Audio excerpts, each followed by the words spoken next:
Ukrainian forces retake control of additional settlement as counteroffensive gains momentum. The small community of Storozhove, situated on the dividing line of the Donetsk and Zaporizhzhia regions in Ukraine's southeast, has been liberated from Russian control. This is indicative of an ongoing counterattack from Kyiv. The message states, The national flag is flying again over Storozhove, and it will be the same with every settlement until we liberate all Ukrainian land. To be continued. The return of Storozhove to Ukrainian jurisdiction is the latest incident in a sequence of counterattacks that Kyiv has launched recently. While most Ukrainian authorities hesitate to label it as a counteroffensive, some, including the Deputy Defense Minister Hanna Maliar, have indicated that Ukrainian forces are taking an aggressive stance in certain frontline areas. Ms. Maliar was the initial official to verify the liberation of the Donetsk region villages of Blahodatna and Makarivka over the past weekend. On Saturday, President Volodymyr Zelensky affirmed that counter-offensive defensive maneuvers are still in progress and that all military leaders remain positive. However, official Russian communications have downplayed any of Ukraine's counteroffensive efforts, asserting that they have been unsuccessful and have resulted in excessive casualties among Ukrainian soldiers. Zelensky's pledge, Ukraine commits to grant full access to areas affected by flooding, invites ICC to observe in a video message delivered on Sunday, Ukraine's President Volodymyr. Zelensky assured that the country will aid the International Criminal Court, ICC, in investigating the calamity in southern Ukraine. Recently, representatives from the International Criminal Court arrived in the Kherson region. Immediately following the disaster, the Prosecutor General appealed to the Office of the Prosecutor of the International Criminal Court to initiate an investigation into the incident, and the inquiry is now underway. Zelensky emphasized the importance of international justice representatives witnessing firsthand the aftermath of what he called an act of Russian terrorism. He stated, "It is very important that the representatives of international justice have seen the consequences of this Russian act of terrorism with their own eyes and heard for themselves that Russian terror continues." Zelensky further assured that Ukraine is committed to aiding the ICC in conducting a thorough and unbiased investigation. He elaborated, "We are already facilitating and will continue to facilitate the most independent and objective investigation by the International Criminal Court. All our law enforcement and other institutions are involved in this process to the fullest extent possible. We provide full access to the affected areas, to witnesses, to all information and evidence." The Ukrainian president emphasized the global significance of the investigation, arguing that complete and fair accountability for what he called Russian terrorists and the terrorist state is crucial to prevent similar atrocities in the future. He stated, "This investigation is very important for the security of the whole world. Full and fair accountability for Russian terrorists and the terrorist state itself is a prerequisite for preventing such evil from happening again in the world." Zelensky's determination, new NSDC sanctions aim to hold accountable each assistant of the Russian dictatorship for their actions against people and freedom. The president of Ukraine, Volodymyr Zelensky, has stated in no uncertain terms that those aiding the autocracy of Russia will be made answerable for their actions against liberty and human rights.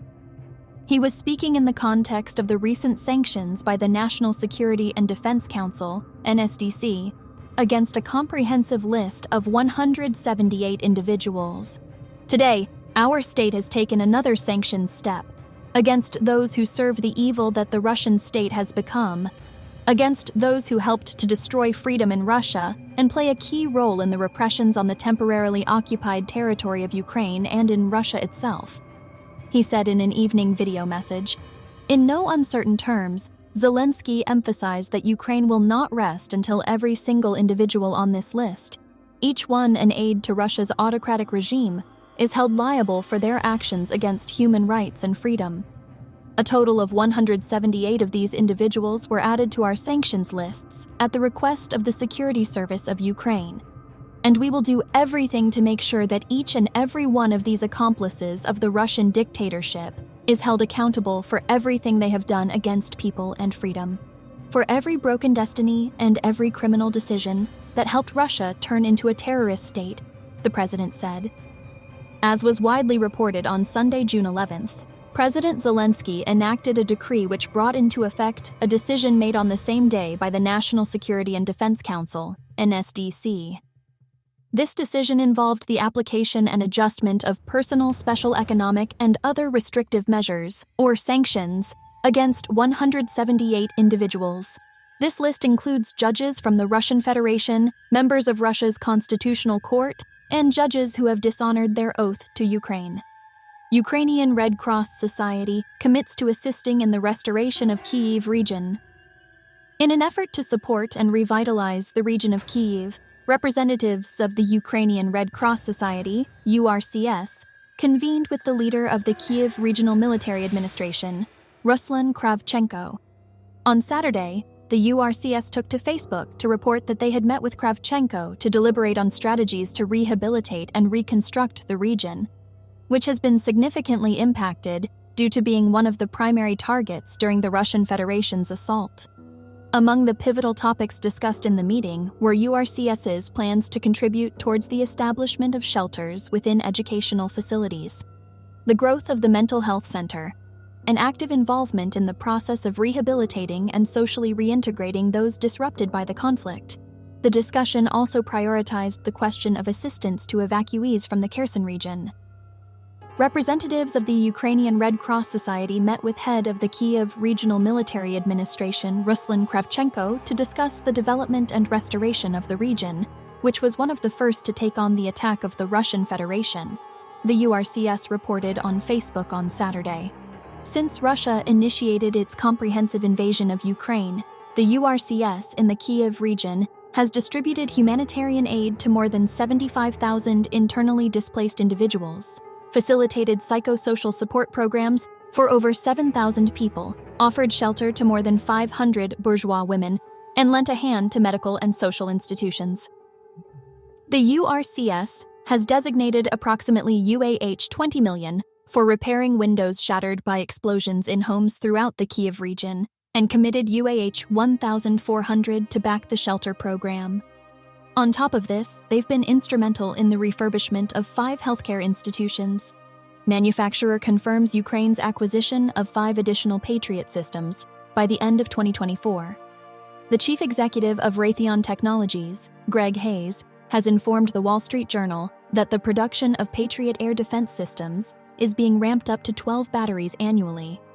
Moreover, plans are in place to provide Ukraine with an additional 5 by the end of next year. At present, Ukraine possesses 2 Patriot batteries, supplied by the United States and the Netherlands, with each battery consisting of 8 launchers and the requisite equipment. "We have been very surprised at its effectiveness," said Mr. Hayes of the Patriot, which he said alongside other air defense systems has intercepted as many as 90% of incoming threats in Ukraine. In an additional step, the Patriot software has been modified by Ukraine to allow it to identify and neutralize hypersonic missiles traveling at twice the speed it was originally designed to handle. The Wall Street Journal reports that Ukraine is equipped with both the PAC-2, which utilizes an explosive charge to neutralize targets, and the PAC-3, which obliterates the missile or aircraft at a high velocity. First deployed by the U.S. Army in the mid-1980 SS, the Patriot air defense system was designed with the objective to destroy enemy aircraft, as well as cruise and ballistic missiles. It is currently regarded as one of the most sophisticated air defense systems in the United States, and is in operation in around 12 countries, including Israel, Germany, and Spain. According to the German military, the Patriot systems are devised to cover an area of approximately 68 kilometers. Its radar holds the capacity to track as many as 50 targets and engage 5 simultaneously. Ukraine requests Germany for additional Leopard 2 tanks. Andriy Melnik, Ukraine's Deputy Minister of Foreign Affairs, has renewed his plea for an increased contribution of German-made tanks in the wake of initial losses experienced during the counteroffensive, as reported by NTV. This follows the loss of the first batch of tanks supplied by Western allies for the ongoing conflict in Ukraine, reinforcing Kyiv's call for augmented assistance, specifically from Germany. The Ukrainian army desperately needs many more Western battle tanks, infantry fighting vehicles, and other armored vehicles, Melnik said. Each Leopard 2 is worth its weight in gold for a decisive offensive. said the former ambassador of Ukraine in Berlin.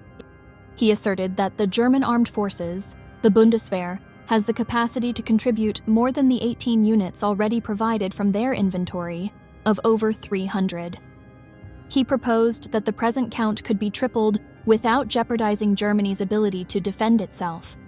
Melnik also appealed for another 60 Marder infantry fighting vehicles for the Ukrainian forces.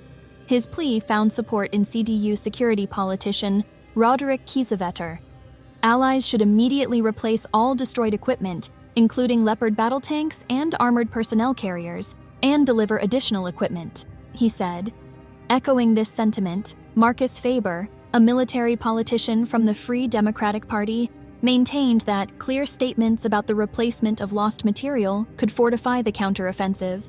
He pointed to the Bundestag's decision to replace Leopard 2 charges in service with the German armed forces as an example. Faber asserted, "This is where we can increase the numbers to help." Furthermore, Melnik reiterated his appeal for Germany to supply Taurus cruise missiles and assist in establishing a formidable Ukrainian air force. He anticipates Germany's strategic decision on active participation in the coalition of fighters to allow Ukrainian pilots to train on Eurofighter fighters and to provide part of more than 130 aircraft. Lastly, it was reported that local authorities have imposed a ban on the collection of scrap metal from remnants of Russian equipment in the Kherson region. This directive stems from the necessity to document the violations committed by the Russians. Ukrainian army makes strides in southeastern Zaporizhzhia region, liberating Novodorivka village. The Zaporizhzhia Separate Territorial Defense Brigade has successfully regained control over the village of Novodorivka, expelling Russian intruders. This development was posted on the official Facebook page of the Zaporizhzhia Separate Territorial Ground Defense Brigade. Their statement from June 4, 2023 conveyed, "On June 4, 2023, as part of a defense operation, the village of Novodorivka was liberated from the occupiers by joint actions of the mechanized unit and the consolidated unit of the Zaporizhzhia Separate Territorial Defense Brigade." The brigade reiterated the futile multiple endeavors made by Russian troops to recapture the settlement, which continued for several days without success. Defense Forces spokesperson Valery Shershen declared on June 11th that the Russian forces had destroyed a dam, causing floodings along the Mokry Yala River's shores in the Novodorivka region of southeastern Zaporizhzhia, Ukraine. Regardless, Shershen clarified that this would not impede the continuation of offensive operations. As reported by Cherevati, the armed forces have made significant progress towards Bakhmut, with their flanks expanding between 250 to 700 meters. Ukrainian forces neutralize approximately 50 Russian soldiers. Capture 4 in the liberation of Storozhove. On June 12th, the Ukrainian Navy reported via telegram that approximately 50 enemy combatants were eliminated, and another 4 were captured by the Ukrainian armed forces during the operation to retake the village of Storozhov. The report stated, "As part of counter-offensive actions, Odessa Marines liberated the village of Storozhova, Donetsk Oblast, which had been under occupation since March 2022. The successful operation resulted in around 50 racists, a term used to describe Russian fascists, being killed, while 4 were seized as prisoners." The Post further mentioned, "Today, the national flag flies again over Storozhove, and it will be the same for every settlement until we liberate all Ukrainian land." The village of Storozhove, located in the Donetsk Oblast, was reclaimed by Ukrainian forces in the early hours of June 12th. Hanna Maliar, Ukraine's Deputy Minister of Defense, stated on June 11th that Ukrainian forces had also successfully retaken Makarivka, another town in Donetsk Oblast.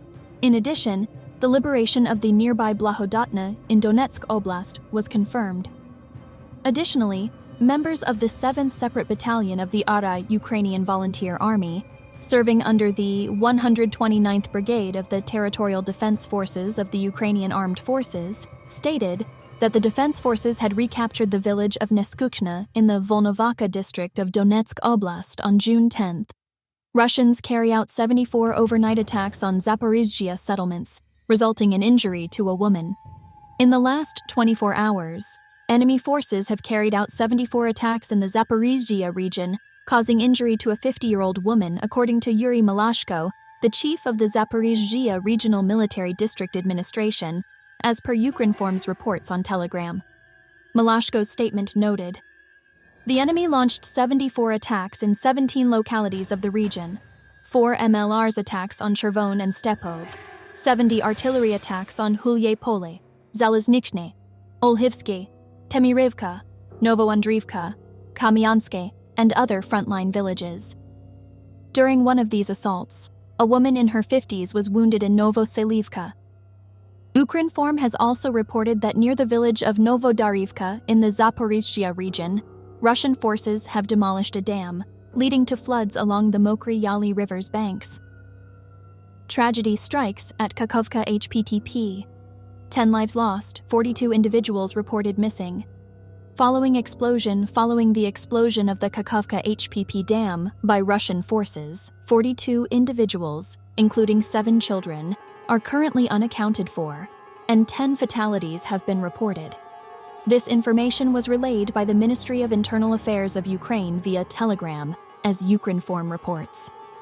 As of 13 o'clock, the Kherson region is experiencing flooding in 46 settlements, with 32, comprising 3,801 houses, within government-controlled territory, and 14 under temporary occupation by Russian forces.